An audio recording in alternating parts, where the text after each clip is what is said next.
Episode 4 of the D League. Jan and Bilal again. Today we don't have a guest. So today we're going to talk about game balance. Bilal, let's talk about character balance, map balance, and how you can adjust the balance with patches.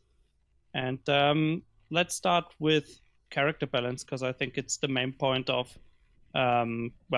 creating balance in a game, which is, I think, very important for every genre.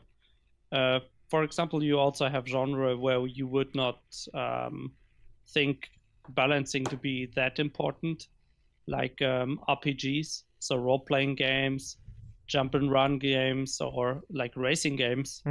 I mean, if for example in this genre, if you have a car that's the best car by every aspect, like it has the highest maximum speed, best turn rate, etc., then everyone is just gonna pick that car, right? Because there's for sure. Why would you pick a worse car? So for example, in an RPG, if you have, even if it's a single player RPG, if a character is too strong, then the game will become too easy, right? Maybe your whole party just dies, but you still have that one character, and maybe that one is never gonna die, or does too much damage, so the battle is over even before the boss can do damage, and stuff like that. I mean, yeah, it's a core game design concept. I mean, yeah, think of like even Fire Emblem. If one character was the strongest character, well, then you'd say, all right, I'm always going to, prioritize getting that character, and the playthrough will typically be the same. Exactly. I mean, there are stronger and weaker characters, but there's nothing like you need to use that character, or it shouldn't be like that, at least. But I also mentioned jump and run games. For example, if you have maybe you can pick from several characters, or you have power-ups that just make the game too easy, like you can just fly over the whole map, or like the whole level, or maybe you like that one character just kills everything in its way, so it's not jump and run, but you just run, shoot everything, and then or with your fireballs or something. I guess then the game also becomes really boring and stale because you don't have a challenge.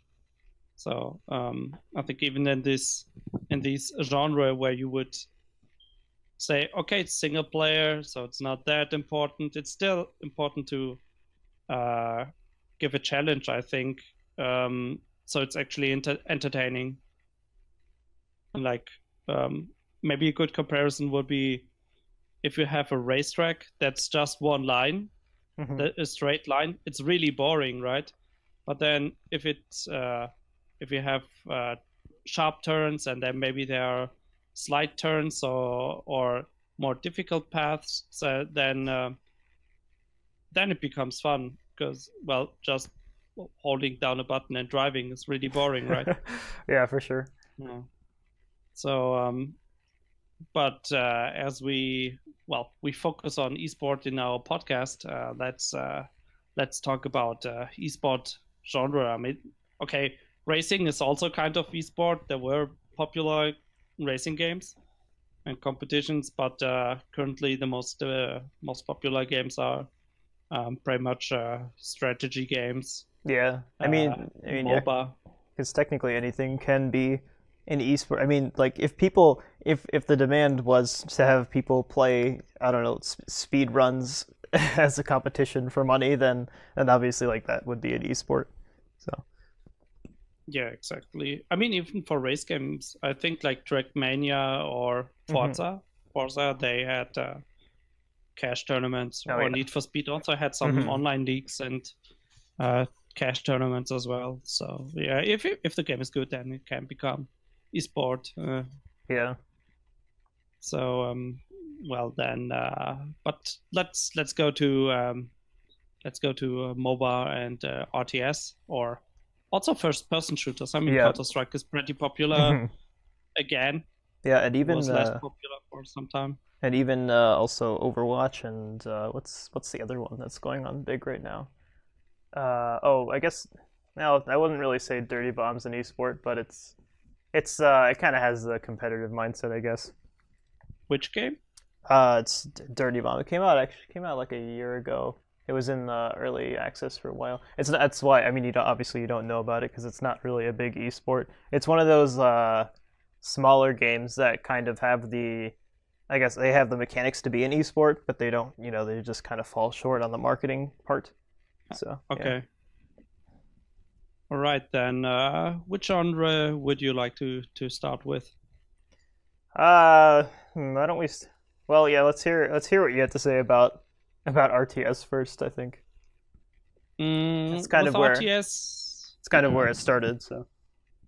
I think with RTS there are so many things you need to keep in mind when you try to create a, well, not character balance, but in this case it's more unit balance, right? Yeah. So like you have stuff like movement speed, attack range, damage, rate of fire, vision. If the unit is flying, like special skills that the unit can use, Mm-hmm. and you kind of have to, I think, mix and match with these attributes or where a unit is strong or weak. Um, if a unit, for example, if you have a unit that has that's an early game unit, has the highest movement speed Uh-huh. and does decent damage for the early game, um, then for example, if the other race doesn't have a unit that's as fast or that might be a bit stronger, but if you if you have too few units and you get into a battle, then you cannot run, Mm-hmm. but you cannot fight because you're gonna lose. So, well, you just have to accept that you're gonna lose that battle, keep attacking, and try to do as much damage as possible.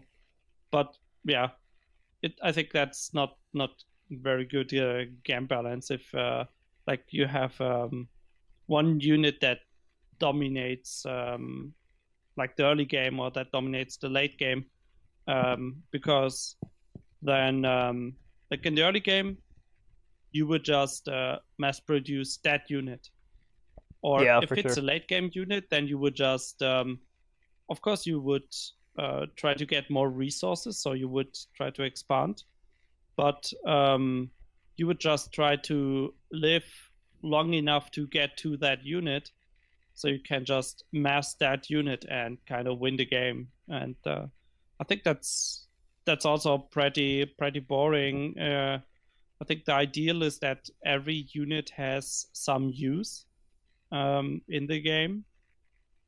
Maybe you have like a very fast unit, but it's mainly used for scouting. Then you have a siege unit, which should kind of be slow, should have a slow movement speed or maybe a slow rate of fire because it's going to do splash damage or something. Um, then, I mean, if it's fast and it does a lot of damage and it has splash damage, then yeah, how do you would just do hit and run tactics. Mm-hmm. So you would just shoot, run away, uh, scare off the opponent to fight. So you kind of just pick off unit by unit at a time. Yeah, I And guess it. I the mean, other guy can't do anything because if he runs in, then he might die to other units. yeah, I think, I mean, to counter that, I guess you could have. I mean, the other team would obviously need some sort of counter for that to be balanced, because well, that's one way of balancing, obviously, which I guess we'll get to in a second. But if they have like some sort of snipe ability or something to one shot this guy that's poke splash damage harassing. I mean that would be a like good counter to it, right? If you were to, I don't know, like some sort of. I was actually recently playing StarCraft 2, and they were in like the siege tanks with their crazy range. They kind of just walk up and go into a range, but you have, Kerrigan's ability, where one of her abilities is Kinetic Blast in the campaign, and so it can just one shot one of the siege tanks, and I mean that's kind of. Would you think that's kind of similar with? I guess like they can just walk up and hit splash damage, but you could one shot them. Mm, I think, well, maybe that's not the most interesting counter, because Mm-hmm. in this case, the other guy is just pushing one button to kill your siege tank. Oh yeah, for sure. Of course, it's like in StarCraft Brood War, you also had the queen with the broodling ability. So, for example, you just press the broodling skill and then on the tank, Mm-hmm. and it would kill the tank and spawn two small broodlings. Yeah. But the the queen was or is kind of unpopular as a unit, Mm-hmm. because it takes a long time until it gets the mana or energy, Energy. whatever, Yeah. um, to actually use the ability. So it sounds broken, and and it sounds like a counter, but I think you need to wait like 2 minutes to actually be able to use the ability. So you have supply that you're using, but that has no use Mm-hmm. for fighting for Yeah. 2 minutes, and then afterwards, of course, you have to wait another 2 minutes to use it again. Yeah. Actually, I guess that's why they introduced the Viper, where you can kind of just pull them in, right? Uh, Yeah. yeah. Uh, And they can get energy just by taking health from another unit, so that you don't do the waiting. I didn't really play much Brood War, so I never really used the Queen. But so I guess I guess yeah, since you said it was unpopular, I guess that's why they introduced that, just moving them over to your mm, units. yeah, but what you talked about was like, and even in RTS you can have rock paper scissors Hmm. counters, like Yeah. rock beats scissors, paper beats rock. So you have that it sounds balanced, or it can be balanced, but I think it's not an interesting way to balance an RTS, Hmm. because um, if uh, let's say player one builds unit A, and the only option for player two is to build unit B, then and all other options wouldn't be good counters, or like you would maybe trade evenly, or you would trade uh, bad in your case, Hmm. in your favor. So um, I mean, then it's always uh, which player has the right counter. Like um, it's also something that is more luck based, I think, because if if one player has more counter units, he's gonna win. No matter if you micro well, no matter if you have more units, um, just because he has more counter units for the units you build, you're gonna lose. Hmm. And that's for me. I think that's not fun to play as that player. I mean, of course, you can scout and see what the other guy is doing, but in RTS, um, or like in the RTS games I played, it's like you scout in the early game, and then because the other guy has units you cannot scout easily, like then you have to guess what he's gonna do, where he's gonna expand, what units he's gonna build, and he can just keep units out of sight, and then you think, he's building that unit, or this unit is the most popular unit of that race, so he's probably gonna go build that unit or use that strategy, Uh-huh. and then you just lose because you didn't see that one building being built for that other unit or something. Yeah. So yeah, since that's I guess yeah, since you thought that was kind of unfavorable, do you want to I guess you want to list off all the ways you think you can balance an RTS, and then maybe we can go through them like one after the other. Mm, different ways to balance. well, I rock guess with paper unit scissors. with units mainly, like how do you balance units when the races are different? Because with StarCraft, I feel like they did that sort of rock paper scissors, didn't they? Because I mean that's how I've heard like the developers of the game saying they would say how do we balance races that are super different, and they kind of just said, well, we just have a counter to each, like a counter to everything that a race can do, basically, right? Yeah, there's pretty much a counter for everything, Mm-hmm. but it's different for every race. Mm-hmm. So It's even not if you just play, it's not just rock paper it, scissors units. You mean is that yes, got exactly, it? and even if you if you build units that are at a disadvantage against other unit, Yeah. you're not just gonna build one unit type, and even even if you only have one unit type, you can still kind of turn the battle into a bit more in your favor by microing. That's also one thing I want to mention is that in StarCraft, units only shoot when they are standing still. And then you have RTS games where the units can shoot while moving, and that's something where um, something like movement speed is even more important Yeah. because if units can shoot while moving, then it means the fastest unit can just run circles around everything else. Mm-hmm. Um, so if you give that unit a lot of range as well, then it can just run away, shoot while running away, and you can never get in range. Yeah. Never. Yeah. It depends. Yeah. If you look at something like Supreme Commander though, where yeah every I think yeah literally every unit can move and shoot. I mean, if a unit is units are kind of a lot. They're a lot more expendable first off than in most other games, except for the really giant ones. So I mean, like one interceptor is kind of nothing in comparison to one. I don't know, like one of the flying units in StarCraft, like a Phoenix, for example.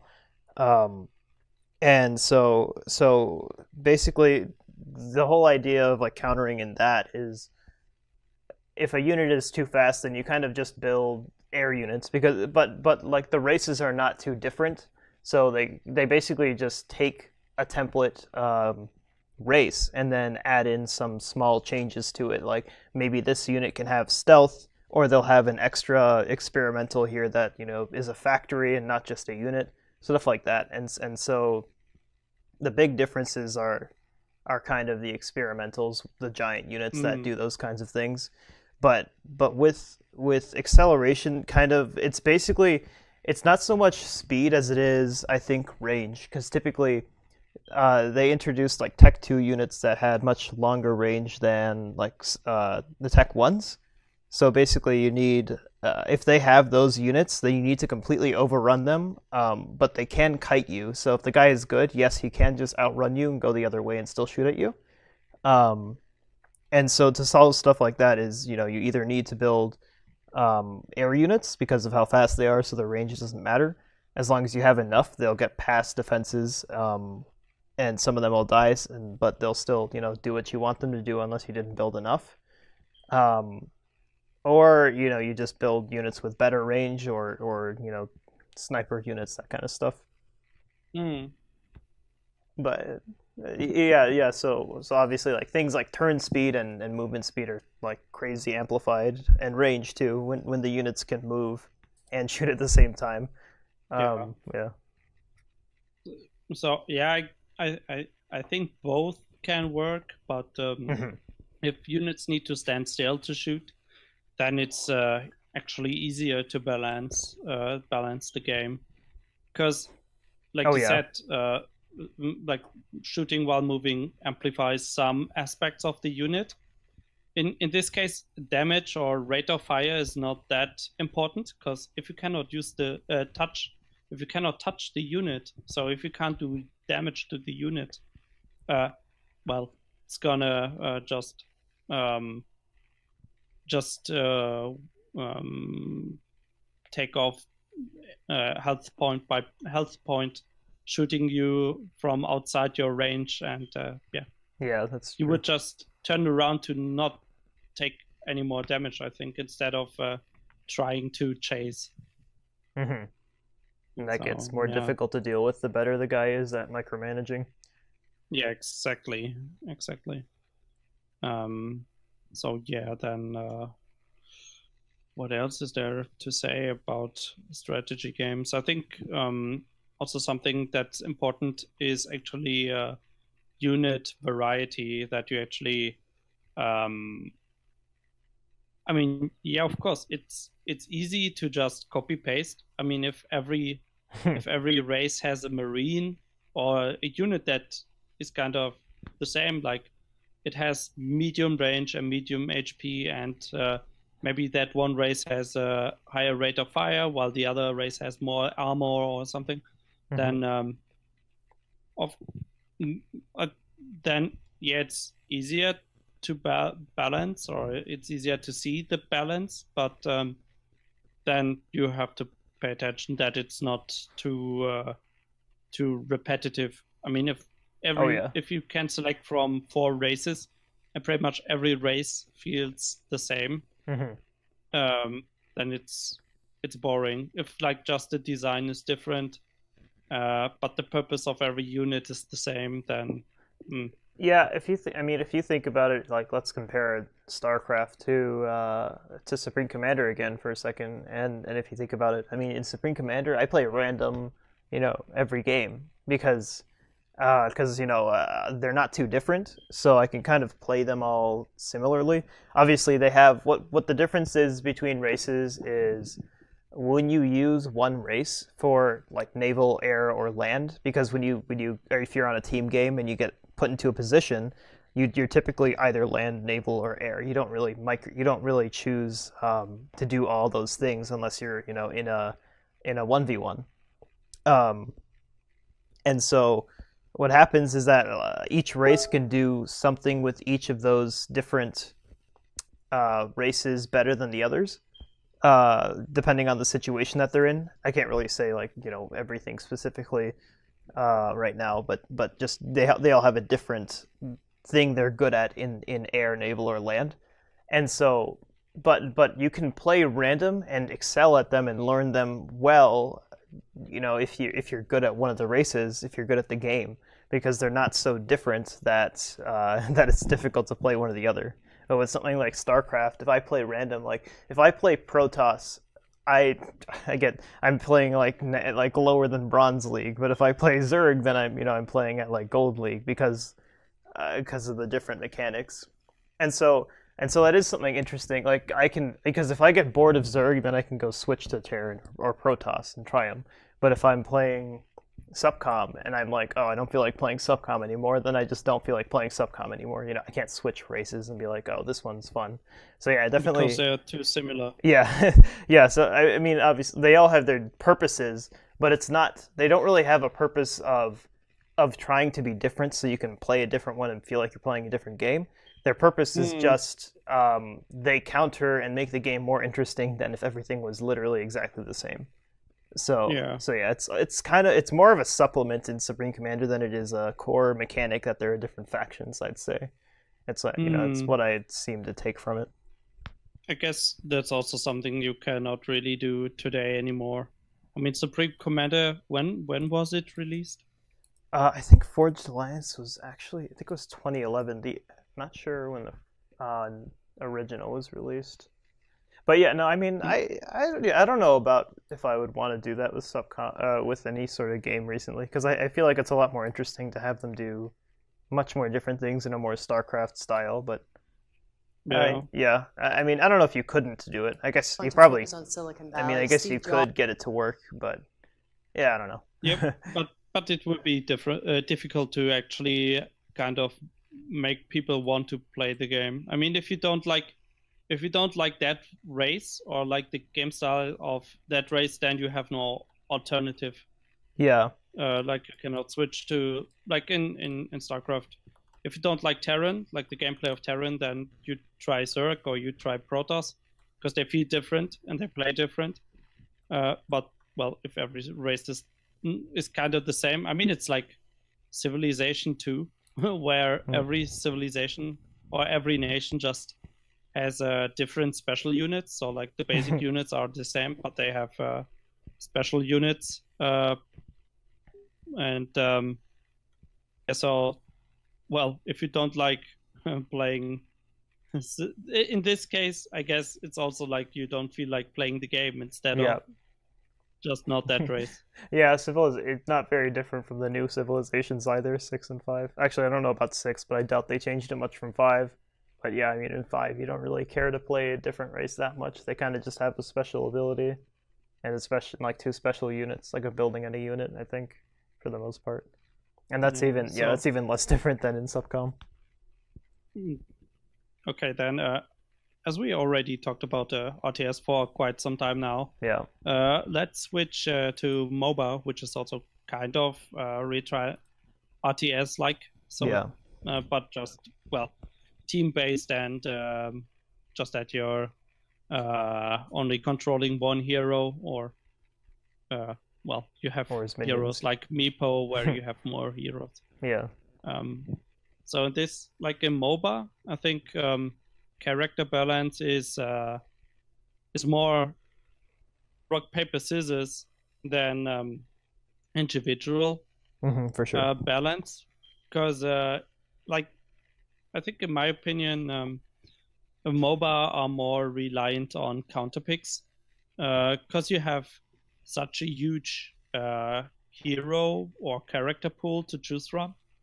Yeah. Then if somebody picks hero A, hero B is a good counter pick, but you know he's gonna pick hero B, so you might pick hero C to counter that counter pick, something like that. So it's more about mind games, and also I think the whole balance is kind of based on counter and synergy picks. So Yes, exactly. if you have heroes that for example, you have a support hero and a carry hero. So support is kind of that, well, like the name says, that's just assisting other heroes like in the early game, and buying team items for vision, etc. And that has like just abilities that help other heroes, or stun an enemy hero so your team can attack. And then you have a carry hero, which kind of wins you the game because this hero is weak in the early game, so it needs the support, but in the late game it's really strong, and well, everything is kind of based around the carry winning the battles. So in this case, for example, if you have a carry hero that has slow movement speed, and maybe it's a melee hero, so it has no attack range, you would like to pick a hero that can actually buff movement speed, so the carry hero can get close or keep chasing other heroes. And I think that's how you make heroes or characters that seem weak or that have weaknesses. You kind of balance them by having other heroes that can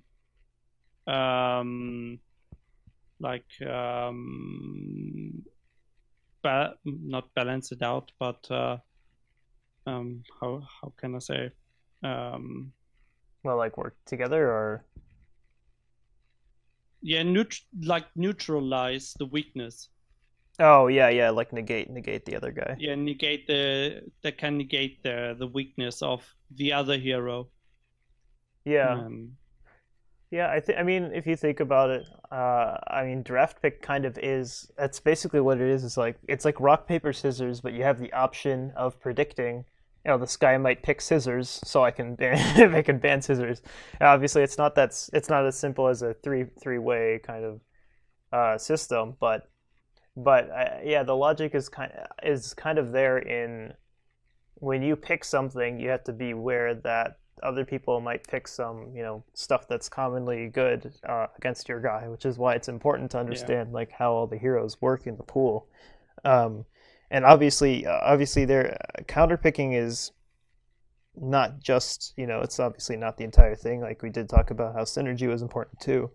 Um, and so it's important, like when you're playing something like a MOBA, it's important to keep in mind that when you're picking a guy, you need to think before you even get in the game. What's our team's strategy going to be, and we also need to say, and you also need to be able to change that strategy depending on what the other guys are picking.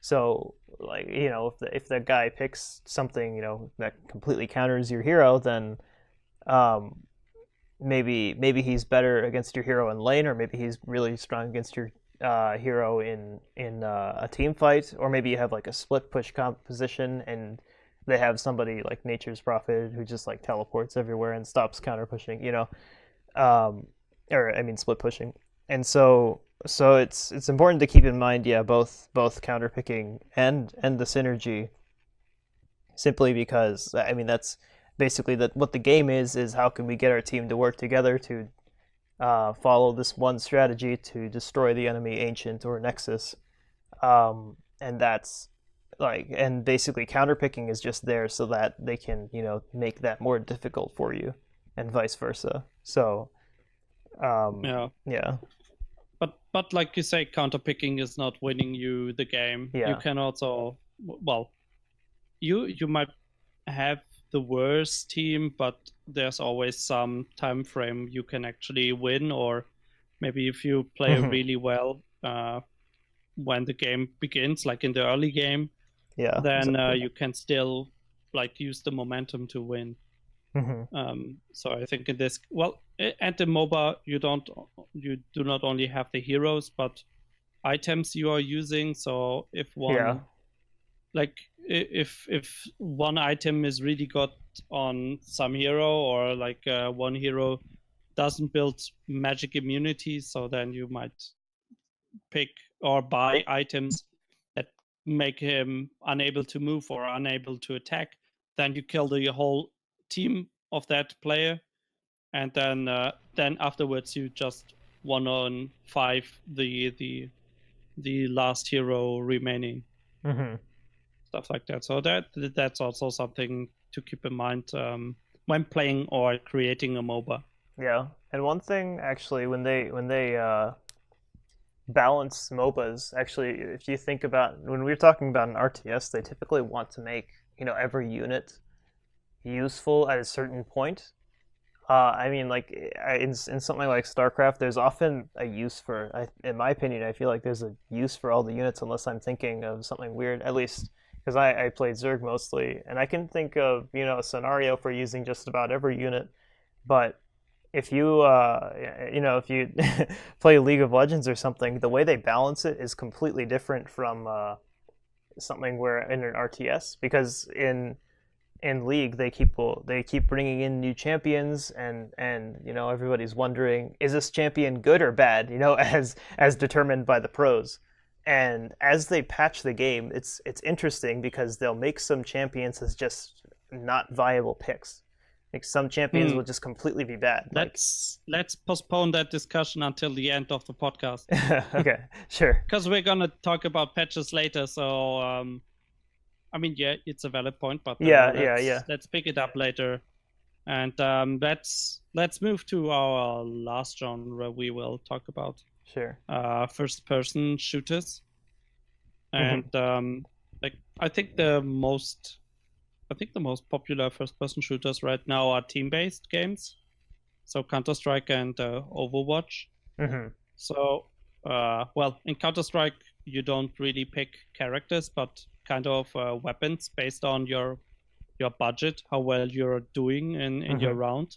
Yeah. um so well, of course you have like the best sniper rifle, but maybe you cannot afford it, so you need to, well, either not buy it at all, or go for a weaker sniper rifle. or assault rifle. So they kind of you have different weapons to choose from that fit different situations. Of course, there are going to be some bad weapons that you might not use because they are not like worth the money you need to spend in the game to buy them. But I think even then, like Counter-Strike has two completely different teams with different weapons. Yeah. So you, as a developer, you also need to keep in mind that the weapons need to be also balanced against each other. Like if you have the best assault rifle for counter-terrorist, then the terrorists need to also have a weapon that it doesn't need to be equally strong, but that can actually compete. Because else, if the counter-terrorists get to that weapon, the chances of winning are really small than if one weapon is too strong. Yeah, and they kind of have on both teams. They'll have a version of each weapon, like Nova, sawed off, and like obviously they're both auto snipers, stuff like that. They have a version of something for both teams, but there are small differences. Yeah, so in this case, it's more about weapon balance and keeping in mind like, well, if you need to buy a weapon, then like the price. Strong weapons need to be expensive, but even if you have something like an arena shooter, then let's say a rocket launcher and the ray gun, if only those two weapons are really strong, then the guy controlling the weapon spawns is gonna win, and that's kind of boring. And that's kind of how it goes. I guess the highest player often does snowball until he gets unlucky or people group up on him or something. Yeah, that's true. I guess maybe weapon balance is not ideal in arena shooters. Yeah, I guess. I mean, I don't know. It's also something about map balance that we're going to talk about in a moment. Yeah. So, did you play Overwatch? No, I played the beta once. I can't say anything about it honestly. Okay. Yeah. Me neither, or at least not much. But I guess because you can switch your character during the round, you can kind of adjust your strengths and weaknesses as a team. So, because not everything is like set in stone. Yeah. Like your weapons, so I think maybe in Overwatch, yeah, of course you're gonna have stronger characters for different roles. Yeah. Like maybe you have the best healer, or like the best tank, or the best sniper character. Yeah. But because there are no weapons to pick up, and every character has some special abilities, and depending on the map, I guess characters will also be stronger or weaker on different maps. Yeah, it's mostly like MOBA balance because they have MOBA-like characters, but it's a first-person shooter, I'd say. I mean, I'm remembering now, way back when, during the beta, I was playing Bastion a lot, and obviously Bastion was he's the giant robot guy who turns into a turret, and so he's obviously more tanky and more stationary, like less mobile than the other guys. So, I mean, he's kind of, you would go into a position and set up and then take whatever opportunity you could to turn into a turret. And it was for Bastion, it was kind of all about like strategic positioning so that you wouldn't get screwed over by your immobility. So, yeah, I mean, just like one example, it's all about picking the appropriate guys for the appropriate situation, I think. And not making characters useless. Yeah. All right, then I guess done with my points concerning character balance. Do you have anything you still want to add, or shall we move on to map balance? Oh, let's talk about maps. All right. Should I start, or do you want to start? Yeah, go ahead. Um, like uh, like character balance, map balance is also important for every genre. So let's go back to the not that esport genre, like Yeah. racing games. Um, you can do you can create tracks that are um, like that have turns that specific cars cannot take. So they might need to go off the track to actually make the turn. So in this case, well, that car, like these cars would be bad on that track, or might be worse cars. Or well, you just need to keep in mind which is like um, the minimum or the maximum that every car can do in the game. Like if you have a car with terrible turning turning skills, then uh, keep that in mind, because that's gonna be like the maximum turn you can probably use without actually having some trick that the car can use to make the turn.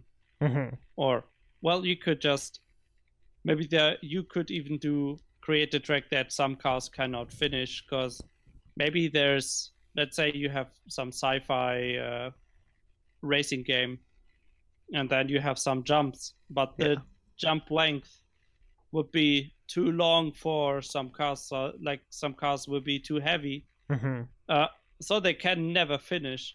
That would be a bit stupid, right? Very stupid. So yeah, so in this case, that I think that would be also called map balance, Yeah. or That's it. even in RPGs, if the difficulty increases too quickly, like it like dungeon 4 was still really easy, you didn't need to grind, but then dungeon 5, uh you would need to be like you would have needed to grind um to have like twice the level you have without grinding.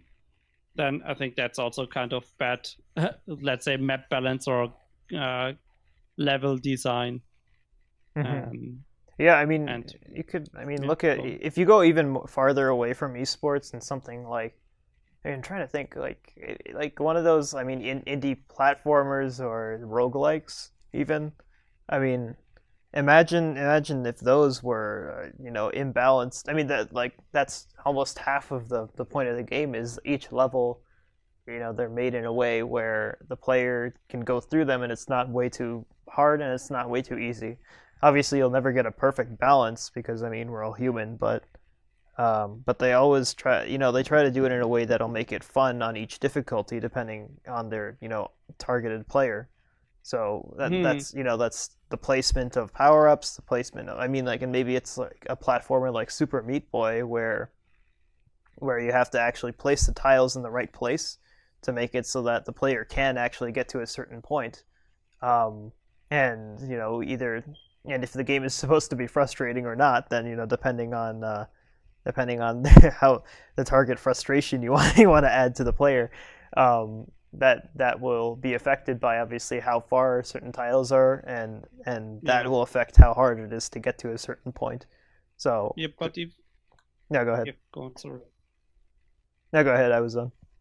uh what I wanted to say, that even for these super difficult platformer games that are Mm-hmm. just made to frustrate you, uh um it still needs to be beatable, Exactly. because if if it if it's not beatable without, for example, tool assist, then yeah, I mean that would be just stupid. Like Yeah. people would try and try and try, and they would try for hours, but for a human, it's not possible. Then, or maybe let's say you have a Super Mario game, and then it like the first worlds are easy peasy. I just need to run and jump, and then suddenly they introduce like you need to do a 1 frame wall jump, which is a bug in the game. So I mean, Mario could not wall jump in the older games, but Yeah. there's a bug where you can kind of wall jump. So imagine that would actually be required. Like the game suddenly forces you to abuse game programming bugs, Yeah. and it must be that specific height, else you won't reach the next platform. Or if you want to be a complete asshole, the player also dies when he fails. Yeah. Um, I mean that's just frustrating and not fun. Yeah. Uh, Level design. So of course you need to know your crowd, Yeah. which players you want to entertain or you Exactly. want to attract.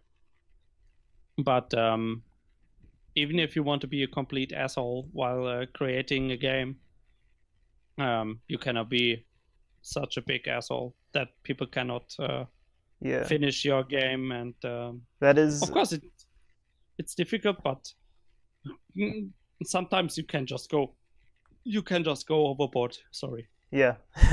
I mean, for example, actually, yeah, if your target audience, like maybe you want to make a game for the people who are like, they'll see a game and they'll be like, oh, all my friends are saying this is really hard.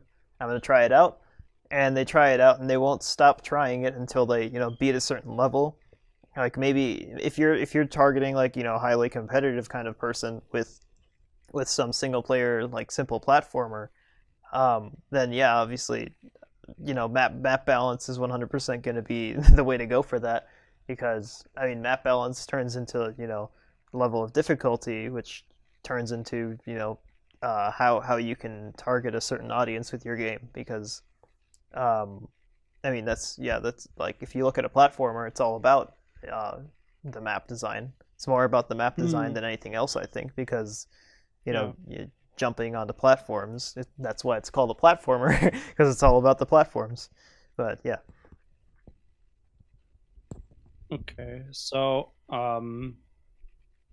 let's go to our esport games again. I hope our listeners understood our point with even not casual games, but let's say games that are played not competitively by Hmm. most people. Yeah.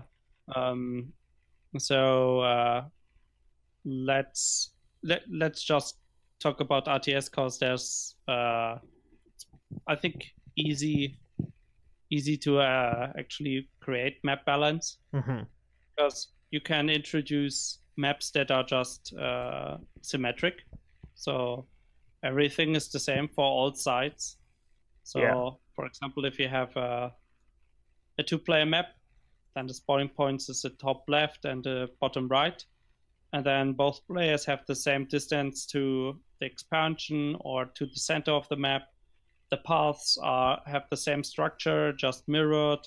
Then, um, in this case, you kind of have perfect balance, map balance. Yeah. But not it. Of course, it depends on which race it's gonna favor. Oh yeah, for sure. You can do terrible map designs that are symmetric, Yeah. Yeah. but in this case, if you play a mirror map match, then it's always balanced. Yeah. Um, I mean, actually, just a quick example, like every just to take a, I mean, it might seem like way too easy, or oh, he's just making a symmetrical map boring, but I mean, look at if you play Supreme Commander, Forge Alliance on the maintaining mod community with Forge Alliance Forever, um, then like every single map, like all the maps that everybody's playing are symmetrical. The competitive ones, Seaton's Clutch, Gap of Rohan, I mean, Fields of Ice, everything is typically symmetrical because it's a very effective way to make hmm. sure the game's balanced. But yeah, go on. Yeah, and I think that's one reason to hate map editors where it's very difficult to create symmetrical maps. At Yeah, for least for sure. me, for example, I tried to create maps for Earth 2160, Mm. which is a pretty old RTS. Yeah. And the editor is not tile based, for example. Mm-hmm. But if you want to do high ground, then you can set like the strength and the size of your cursor, Mm-hmm. like the area you select. But the longer you hold, the higher the ground gets, for example, if you want to raise it. Mm. So you have to press the mouse button for the exact same amount of time Yeah. to have it symmetric, which is, how are you going to do it? It's impossible. Yeah. So yeah, so that's not a good. You can probably do a lot with the map editor, but Oh yeah. for somebody that's not used to it, it's really frustrating. Mm-hmm. And yeah, so yeah, just to get that out of the way. Mm-hmm. But if everything is if every map is symmetric, it's also kind of maybe it's a bit well, not boring, but well, there's not a lot of variety. So, for example, even in StarCraft Brood War, um, you had maps that were not symmetric but pretty balanced. So Mm-hmm. you can have maps that, well, the main bases don't need to be the same size, but like the structure of the map needs to be similar. I mean, if you just leave out a natural expansion for one player while the other one gets it, yeah, Pretty that's stupid. not very well done, unsymmetric design. Yeah, personally, I mean, my outlook, I think actually for like most of the time in playing RTS on it has been, I think that if the maps are not symmetrical and somehow the game is balanced, I think that's often the most interesting way for a game to work. But I think the reason why it's never like that is because when you're making a game, and keep in mind, remember, game development is very hard. Um, when you especially for an RTS, and so I think that's just something they kind of keep out of the importances. I think, all right, we can just go with symmetrical maps and our maps will be balanced. Let's focus on making everything else really interesting, because people have been making symmetrical maps for for as long since the beginning of RTS, and it's been working. So I think nobody has bothered too much with messing with that kind of I guess convention. And so they kind Mm, of keep it on the back burner, like, all right, our maps will just be symmetrical. But I think it'd be very interesting to see somebody who changes that up. And I mean, you could argue something like Planetary doesn't have symmetrical maps, but Planetary Annihilation has procedural kind of. It's very different procedural planets. They're spheres, so it's yeah. not. I don't think it's a really great example of innovating unsymmetrical maps, because if like look at standard RTS, most RTS games are on a flat surface. Oh, well, not literally flat, but an earth terrain, a terrain Yeah. surface, and they're all usually symmetrical simply because everybody's been doing that way. And so it'd be Mm, interesting to see if there's like some sort of successful RTS that's figured out a way to make it so that all of their races on any unsymmetrical map will be balanced, because they just have to do something different depending on which position they get. And I mean, I'd be very interested to see something like that, though I don't know if I'd be willing to attempt it myself, simply for the fear of that failing. But you know, yeah, chances are very, very high that's gonna fail. But exactly. yeah, but just just a short comment. Old RTS games, they never had any map that was symmetrical. Okay, so Mm. like the games shipped with terribly balanced, unsymmetrical maps where one starting point had an advantage against all others and stuff like that. Interesting. So yeah, back in the days, people were didn't know much about map design. They just placed resources and starting point and done. Yeah. Just have fun. Well, even today, I think maybe some developers still can't do it. Blizzard with StarCraft 2. So Roast. okay, so just concerning symmetrical maps, you can still make them unbalanced. For example, you need to pay attention that terrain doesn't favor specific units. For example, if you have splash units, they will pretty much destroy everything in tight spaces. So if you have, if even if the map is symmetrical, if you have a lot of tight pathways, then well, if you have a race with more splash damage, yeah, a lot of splash damage units or one really strong splash damage unit, you cannot flank. So yeah, you're just gonna throw units at the other guy, and he's not gonna lose anything. Yeah, or the same is for yeah. I guess you could, yeah, maybe depending on how the game is balanced, maybe then one guy goes, heavily on air, unless it's splash, to get rid of the splash damage kind of guys that are screwing up the choke points. Yeah, but then you're gonna have, you don't need that many splash units, so he's gonna build air units to counter. Yeah. So you build a lot of anti-air units. So yeah, then just looking at it. Because I guess that could kind of turn into an air battle. So next, for example, if the map is too open, then like the slow siege units would be too vulnerable. So like because units that do splash, if you can attack from 360 degrees, you just split up the units and then attack. And then they do. Well, they maybe kill one unit and then they just die. So that's also something to consider. That you need to have tight spaces, but you need to have open spaces where, a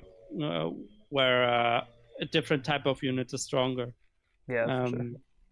And then you need to pay attention that range units actually dominate ramps. So if you have a ramp for example, if you have a main base, then you want to have a defender's advantage, so rushes don't always win.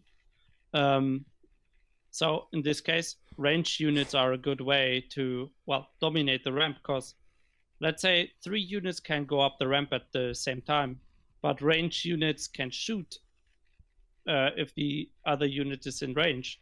So then you might have 10 units that can shoot these 3 units that come up the ramp, and so these units coming up the ramp block each other or other units from going up the ramp at the same time, right? So they need to stay behind. And so if you have ramps, then you also need to keep that in mind, that melee units, they will just probably get slaughtered on the ramp, or they will take much more damage when going up the ramp. And then also, if you have flying units or dropships in the game, when you create the map, you also need to pay attention that you don't have high ground that's really abusable. For example, if you have, StarCraft Brood War is a perfect example where they had high ground behind natural expansions in the past, but they don't have it now, because Terran would just drop siege tanks and marines or Goliaths on the high ground.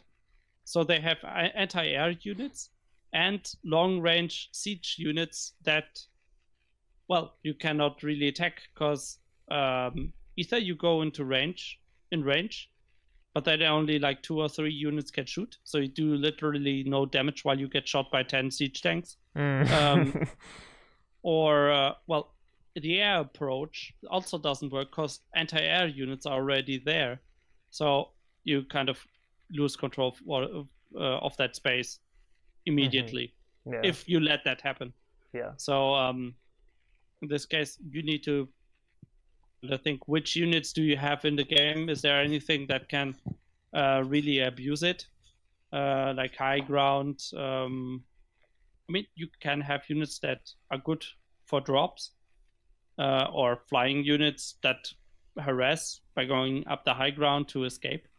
But if there's nothing to counter it, then maybe you should not use high ground.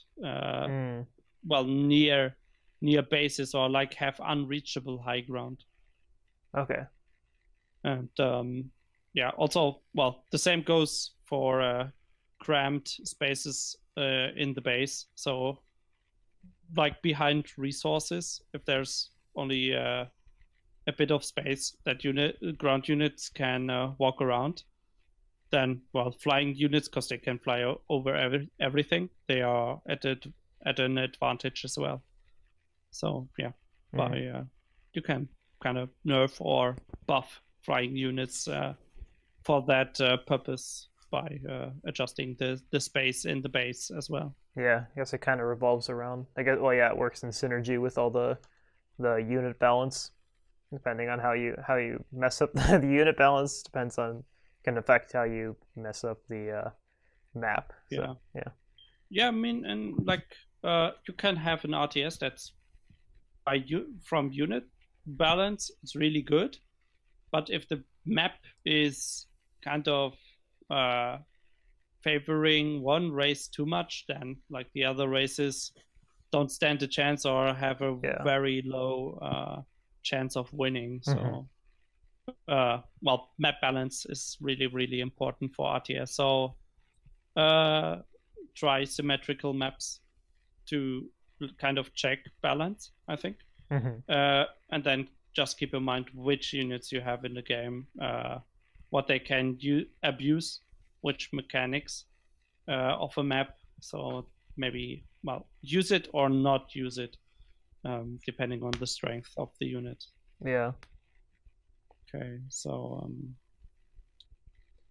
I guess the same as like for first-person shooters. I remember in Counter-Strike you had maps that were counter-terrorist favored or terrorist favored. Yeah. So, but because teams switch sides, it's okay. Yep, for sure. Because you play like half the match as counter-terrorists and then you switch to terrorists. So I think it's, in this case, slight imbalance is fine. And if it's if you're playing at like a low kind of level, people are always asking, is this T-sided? Is this CT-sided? I mean, most maps are actually CT-sided in the new Counter-Strike, but I mean, at a low level, like that doesn't matter at all, because typically CT is just easier for new defend. Yeah, for new people, because at a low level, you can argue things like 64 tick and the guy who's peeking will always win. But in low elo, because CTs they know how it's harder to play on terrorists because there's more strategy involved. Like they have to decide, okay, there are a bunch of guys pointing guns at us. We have to figure out a way to get past them without instantly dying.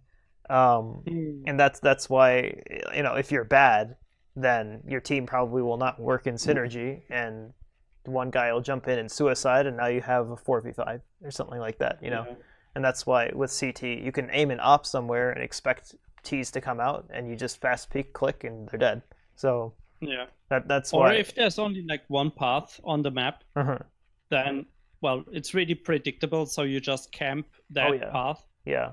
So that would also be very bad map balance, because terrorists need to take that one path, and, well, if you're just waiting for people to come one after another, I mean, you can like, it's the same situation as with ramps in RTS, because the unit, or in this case the player, needs to take the path, and he's gonna block the path for the other players, or at least the vision. Even if they move at the same time, you I think there's no way that everyone has vision to shoot somebody. Mm-hmm. So in this case, but if you do a half circle around that one path that they need to take, like if you have a door that you just camp in a half circle, then you have like 5 people being able to shoot that one guy that's walking around the corner or opening the door. So yeah, Mm-hmm. multiple paths are a must. Yeah. Yeah, that's why. I mean, yeah, actually, to add to the point of like T taking more strategy. I mean, I think it's a lot more important for a T side to know, pop flashes. How do I bounce flashes that they instantly flash before the CT can even realize he's looking at it? What are all the smoke positions so that we can actually get into sight? Simply because you're more likely to die as a T because you're a target running at people already aiming at you. And so you need to like learn all the positions, like where the CTs are standing, and that kind of stuff, so you can either smoke them off, pop flash them, or shoot them instantly. Mm, And so yeah, it's and then there's the whole alongside that you need to add the whole team synergy, where where you run at the right times into the right places. You don't block each other. You don't shoot each other. That kind of stuff. And obviously, you don't want to flash each other or suicide one by one either. yeah. Um, so, well, I guess for MOBA, it's kind of the same like for RTS, where you Mm-hmm. need to keep in mind which heroes you got. I mean, for Dota 2, the map is not identical, so both sides Yeah. have different advantages. But I think in the end, it's just really minor advantages. Like one team can pull creeps better, or one team is closer to Roshan, like Yeah. the neutral. It's kind of a super strong neutral unit that has an item that if your hero die, like you defeat that unit and you pick up the item, then if your hero dies, then it respawns after 5 seconds. So yeah, like one side has an advantage because it's closer, so they can take it more easily, like kill that unit more easily and take the item. Yeah. Not too different with League either. It's Yeah, not a huge advantage, but the Dragon and Baron are on different sides, closer to each different team. So one team it's not a huge advantage, but one team can get to Dragon faster technically, and vice yeah, versa. So yeah. I mean, like the lanes work very similarly. You kind of have the same options, so it's more about character balance than map balance yeah, in I'd say both so. games. Yeah, because the maps are almost symmetrical. All right, then. Of course, if you have any further questions concerning map balance, and feel free to comment. We don't have all day to talk about it, Yeah. so let's move on to our last point, real quick. Already 1 hour 8 minutes in, Yeah. so let's talk about patches. And like patches can have different functionalities. You can have patches that only fine tune, like you see, that one unit, 10 damage is too much. Let's change it to 9 and see if it's fine. Mm-hmm. Stuff like that. So minor adjustments, and then you can have big patches or major changes where you say, okay, let's overhaul that whole race. Like that unit Mm-hmm. gets more range, that unit gets more damage, or for Counter Strike, yeah, okay, that gun had like 30 ammo. We're gonna do turn it down to 20, adjust the rate of fire to be slower, but it does more damage. So one hit does more damage, but the DPS is the same and stuff like that. But for every gun or every unit. And so if the game kind of became stale, where you see, okay, the, people always use that unit or that gun or that character, um, let's just change everything. So players actually don't know what's strong and what's not, weak again, so they need to test and Yeah. adjust to the game again. Mm-hmm. It's And actually, I guess that's one of the yeah, reasons why it keeps it fresh, so people are still interested in, oh, there's new stuff, time to check it out and, learn what else there is to do. yeah. I mean, if you can try new stuff even if nothing changes, but Yeah. I guess that if you change things like the balance, like units, stats, and so on, then the player is more motivated to actually try new stuff because you changed something. So you Yeah, kind of exactly. made him pay attention to this point. Yeah, kind of that hype train sort of thing. Yeah. Also, one thing you can actually add content to fix balance. So if you introduce a new hero in MOBAs or a new gun in FPS or like new units in RTS or um, just more balanced maps, then that can also change the balance of the game. Hmm. Like um, if you have a gun or one unit that's too strong, then you can add a unit that's kind of countering it, but that's not like a direct. It's not only countering that unit, but it can also be used in a different way. Hmm. Um, so that way you add new content, you get the problem fixed, but it's not breaking the game. Yeah. Yeah, that's actually, yeah, it's usually effective if you have it do multiple things, because then it's not just, oh, okay, they introduced a boring unit that just negates the other one and goes back to that rock paper scissors thing we are talking about, but they introduce a guy, is that does, or a unit that does, something in many like different scenarios, so it's not just, Yeah, oh, okay, a counter. yeah. So as a developer, you also need to pay attention that you're not breaking things that are not broken. Yep. Because you might have a problem. So you say, then we need to buff something else, and then suddenly that thing is too. It it wins against the previous overpowered thing, but just because it's even more overpowered, all of a sudden. Yeah. So yeah, just pay attention that if you change things, don't go overboard or think it's gonna what other things it's gonna influence. Yeah, for sure. If it ain't And broke, don't fix it. Unless you're yeah, Riot, because technically they are constantly breaking the game to see how it'll make it more interesting. mm, Whether or not that's good or bad, but it's definitely is. I guess it makes it attractive in that it changes a lot. yeah, of course. Then it feels like a completely new game. Yeah. And yeah, another point that you can use patches for is well to fix bugs in the game. So for example, if you have let's say you have an RTS where by when using a bug a unit becomes invincible, Hmm. then yeah, that's kind of stupid. So that would need to be removed from the game because it kind of breaks the game. But you can also have bugs that actually make the game more interesting. Yeah. Um, for example, well, StarCraft Brute was full of bugs. So like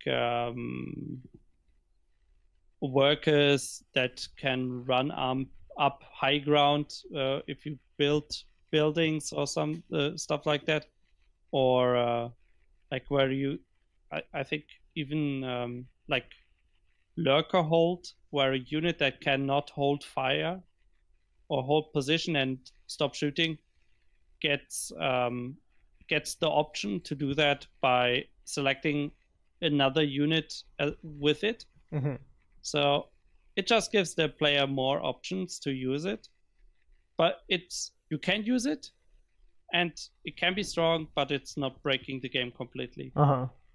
So Actually, do you remember? then you have to think about, yeah, do I want to patch it or will I just let it be keep being in the game, so people have the option to actually use it and Hmm. research. Like, there's stuff to learn.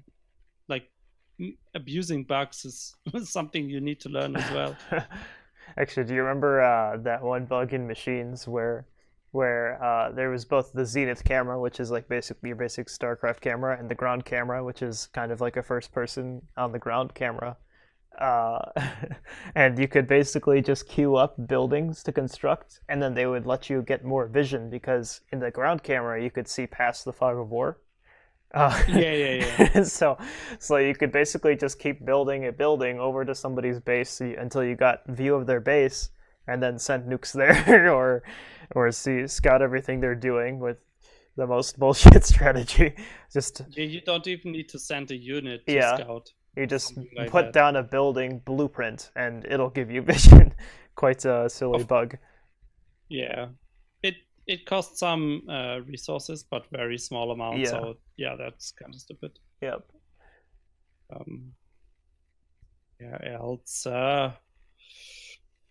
Is there anything else you can use patches for? I guess we talked about adding content, changing stats for units, guns, or pretty much everything that's important to the game, and fixing bugs. I guess. Yeah.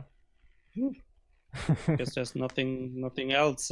Just as a developer, pay attention to what you're doing, and that you don't change the game that much that people that actually enjoy the game right now stop enjoying it after the patch. Yeah. Every single thing you change will have an effect on another one. So, I mean, even if they're minor changes, they always can change like drastically how the game is played, just because pros are always trying to find, or competitive players always trying to find the best way to, I guess play their race, or win a certain way or counter something. Yeah. So yeah, All that's right. Then let's wrap it up real quick. Oh, we talked about character balance, so different genre, even for genre that are not competitive esports or the most popular competitive esports. Character balance is also important, like we said. Can make the game too frustrating or too boring, depending on how the balance is. And of course, for the big esport genre like MOBA, FPS, RTS, there's a lot of things you need to pay attention to, um, like what units are actually doing in your game, or like weapons, what they are doing in your game, and that it's not black and white, that something is too strong, mm-hmm. something is just unusable weak. And well, difficult to wrap everything up really quick. So just if better just listen to it again uh, if you forgot about something. Mm-hmm. And for map balance, also important for pretty much every genre, can break the game flow, and like the player having fun if something like maps or levels are not well designed. We talked about map balance in RTS, how it can influence different races or units, which aspects favor specific unit features, splash, air units, etc. Mm-hmm. And also about FPS, and that you should give well, kind of everyone the chance to actually win Yeah. the round or the map. And yeah, for MOBA, we said it's not, because the maps are pretty much symmetric, just with minor changes. It's map balance is something kind of like fine tuning. And then our last point was patches, where we talked about smaller and bigger changes to the game concerning balance, unit stats. We talked about adding content like new units, new maps that also can influence game balance, solve problems concerning game balance that you had before the patch. and also fixing bugs and how, well, as a developer, you also need to think about good bugs and bad bugs that destroy the whole like gameplay. Something is broken, and yeah, like invincible units that in an RTS, that's not a good thing. Mhm. So yeah, just keep that in mind. Any final comments, Bilal? No, that's all I have on these topics. Although I guess we could talk for a very long time, but we're finishing up here. Yeah, if there's anything, any genre we forgot to talk about, of course, there's stuff like fighting games Hmm. that there's a lot to talk about. If you Yeah, want to uh, tell us your opinion, then feel free to comment under the video. We will read it for sure and reply. So we are also interested in your kind of point of input. view on game balance and what you think about it. Hmm. And yeah, else that's it for episode 4 of the D League, and then see you again next week. Yep. Bye bye. Bye.